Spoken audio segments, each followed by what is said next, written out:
Have you ever seen a poker hand where it feels like both players have an amazing combination, and then suddenly the chips get divided?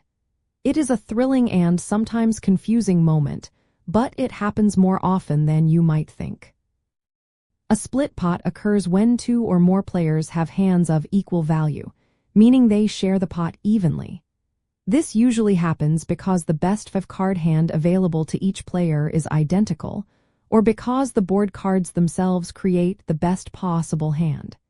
It is an important part of poker strategy to recognize these situations. The primary reason pots split is when players end up with the exact same five-card hand.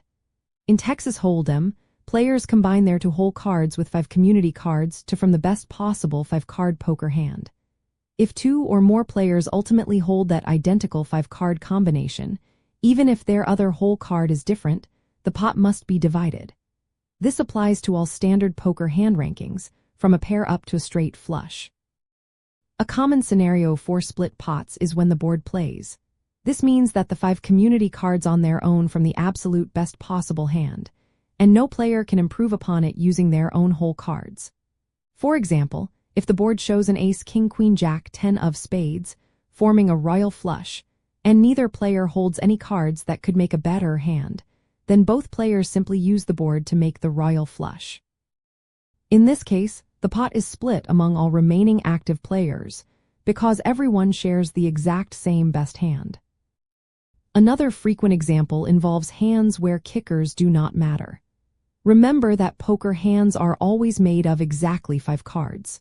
If two players both have, let us say, two pair, and the fifth card for both of them is an identical community card, then their hands are tied. For instance, if the board is ace, ace, king, king, 7, and player 1 has queen, queen, and player 2 has jack, jack, both players are playing ace, ace, king, king, 7, and their individual queens or jacks do not count because the best five cards are already on the board. This is a crucial concept often called playing the board or having the board play the hand.